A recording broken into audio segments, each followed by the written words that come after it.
देखिए, सीपी राधाकृष्णन नए उपराष्ट्रपति बना दिए गए हैं। अब 1 मिनट में देख लेते हैं कि उपराष्ट्रपति से संबंधित बातें क्या हैं। देखिए, आर्टिकल 63 है, इसमें उपराष्ट्रपति एक भारत का होगा, भारत में एक उपराष्ट्रपति होगा, इसका उल्लेख है। और 64 में कहा गया है कि जो भी उपराष्ट्रपति होगा राज्यसभा के पदेन सभापति के रूप में कार्य करेगा और उसी के रूप में उसको वेतन और भत्ते मिलेंगे, क्योंकि उपराष्ट्रपति का अपना कोई काम नहीं होता है।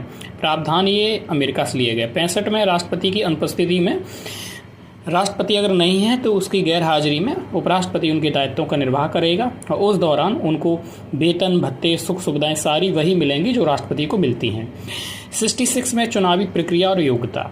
चुनावी प्रक्रिया क्या है? इसमें लोकसभा और राज्यसभा दोनों के सभी सदस्य भाग लेते हैं। ठीक है, लोकसभा और राज्यसभा दोनों के सभी सदस्य भाग लेते हैं, ध्यान रखना।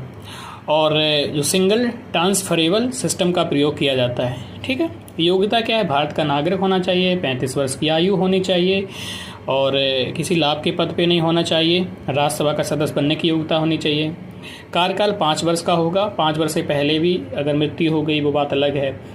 त्याग पत्र दे सकते हैं राष्ट्रपति को, हटाया भी जा सकता है। एक वास्तविक बहुमत से प्रस्ताव आता है, राज्यसभा उसकी पहल करती है तो राज्यसभा उनको हटा सकती है। उसके बाद लोकसभा में जाता है, वो सिंपल मेजोरिटी से उसको हटा देते हैं।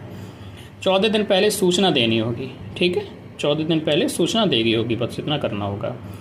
पद रिक्त है, अगर मृत्यु हो गई है तो क्या होगा? तो 6 महीने के भीतर चुनाव कराना होता है। ये सारी बातें कहेंगी।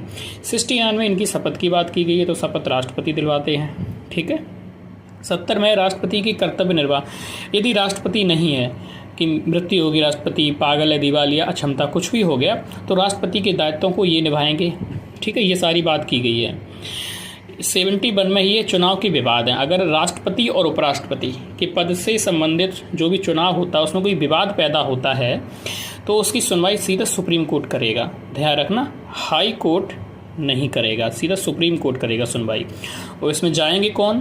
तो जो भी इसके मतदाता होते हैं, यानी कि लोकसभा राज्यसभा के लोग, वो जाकर ये याचिका दायर करेंगे। ठीक है, आई होप वीडियो पसंद आई हो तो लाइक कर दो और चैनल को सब्सक्राइब कर लीजिए। Thank you, all the best.